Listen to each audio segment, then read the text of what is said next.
Okay, friends, this is a 2.5 Subaru. They're all the same, 2.5, 2.2, don't care. I think even the 6-cylinder's got the same dimensions on the rear main seal, but we're going to do a real main seal here real quick. Figured it'd help you out if you're ever into your Subaru and you've got the engine out. Usually this guy right here, depending on the mileage, that's got an O-ring right in there, put some gray silicone around it before you put that back on, because you'll develop a leak right in there and it'll look like a rear main seal. And then the rear main seal, recommend to do it anytime you have these things apart. You might as well, because they're only, 15, 20 bucks. You might as well do it. So I'm going to show you how to do this now. You've got the crankshaft here. You've got a very deep well down in there. Do not put the seal past this surface on the outside. It'll go deep if you want it to go deep, but you'll end up with another leak because there's a drain hole right down there, and that will end up weeping out if you go deep with that seal. Just put the seal up to the surface of the casting of the blocks. I put a little bit of silicone around the seal so it'll seal up right here on the outside where the two block halves meet here and then down here.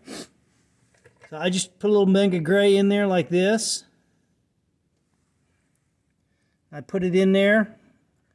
I get that seated up there a little bit.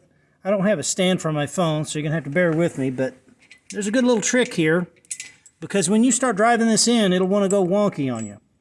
So you take your flex plate bolts, put a 1-inch washer on there, run that washer down just a little bit, then you get another one, put your other one over here, like that. And then you run him down. Oh, and on the lip here, put a little bit of grease on there. I put Molly grease on so it's dark. You can't see it because Molly grease is super, super slick stuff.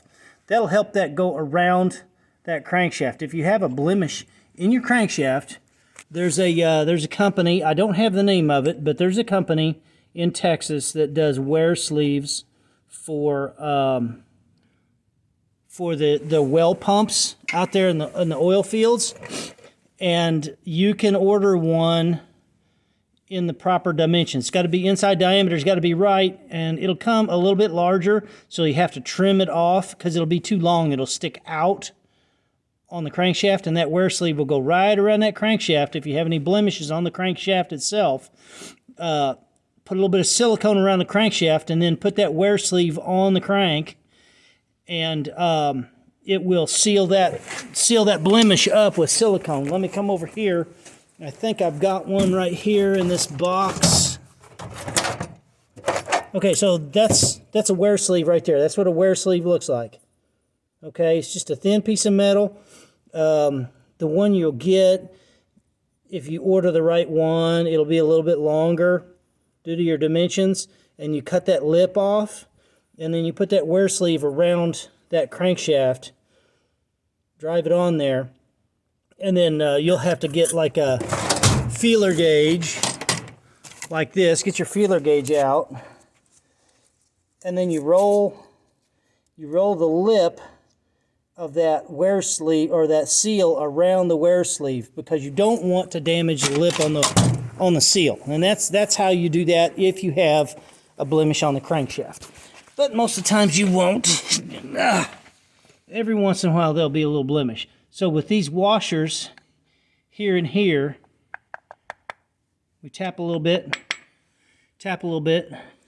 and then I'll just put my finger. Boy, I wish I had my thing. A little stand out here. I'll put my finger on the top. There we go.